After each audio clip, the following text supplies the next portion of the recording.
Two divine figures burst from golden clouds, one hurling thunder, the other unleashing the wind. This is one of the most iconic works in all of Japanese art. The wind god and thunder god screens. But behind its beauty lies a story of movement, mystery, and transformation across centuries.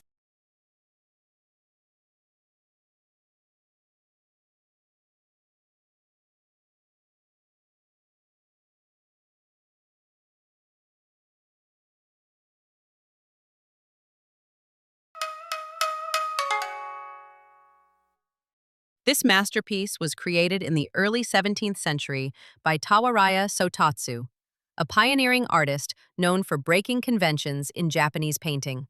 It's housed at Kenninji Temple in Kyoto, one of the city's oldest Zen temples. The artwork is composed of two folding screens, painted on a radiant gold leaf background. At first glance, we see the gods floating weightlessly, as if suspended in midair. Surrounding them is a vast field of emptiness. This contrast between dynamic figures and a minimal golden void amplifies their presence. It's a masterclass in visual balance, between stillness and motion, chaos and calm. Let's take a closer look at the two deities. Fūjin, the wind god, carries a large sack over his shoulders. When he opens it, powerful gusts of wind sweep across the land. His origins trace back to Vayu, the ancient Indian god of wind. Raijin, the thunder god, is surrounded by drums, which he strikes to summon lightning and thunder. He resembles Indra, the Indian god of storms and thunder, and like Fūjin, arrived in Japan through the spread of Buddhism from India via China. In Japan, these deities merged not only with Buddhist iconography, but also with Shinto beliefs, taking on new roles as powerful nature spirits. In Buddhist temple contexts, they were often regarded as guardian figures, believed to ward off evil and protect sacred spaces.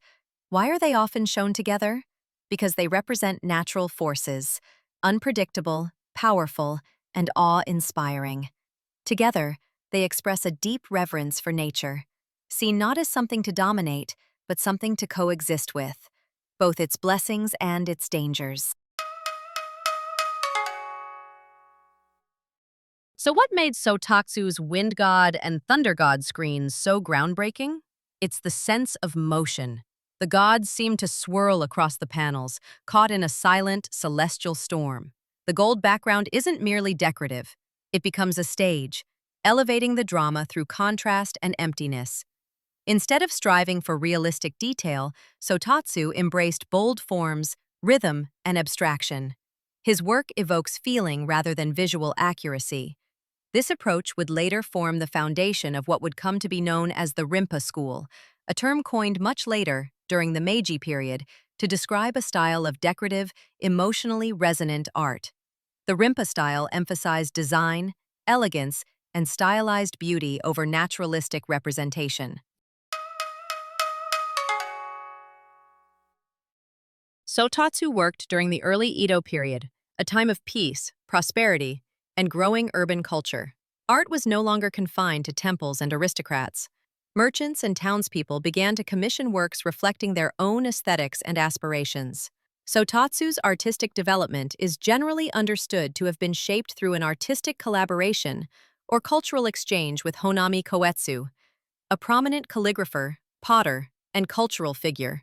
While the exact nature of their relationship remains uncertain, it is believed that Sōtatsu worked within the creative circles associated with Koetsu. Their interaction contributed to the emergence of a distinctive visual culture that had a lasting impact on Japanese art. Ogata Kōrin, a leading artist of the next generation, found deep inspiration in Sōtatsu's distinctive visual language. Despite the decades that separated their lifetimes, Kōrin created his own version of the wind god and thunder god screens, echoing Sōtatsu's design but imbuing it with his own sense of rhythm and symmetry. Later artists such as Sakai Hōitsu and Suzuki Kiitsu revived the theme in the 18th and 19th centuries, each time reinterpreting the image for new audiences. These were not mere reproductions but reinventions, proving the enduring power of the original composition. Today, the wind god and thunder god is more than just a painting. It's a cultural icon. You'll find its imagery in textbooks, museum exhibits, fashion, pop culture, and even anime and video games.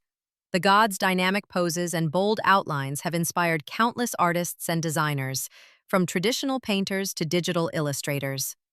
Outside Japan, the screen is often used as a symbol of Japanese aesthetics, instantly recognizable, even if its creator is not. Why does it still resonate after 400 years?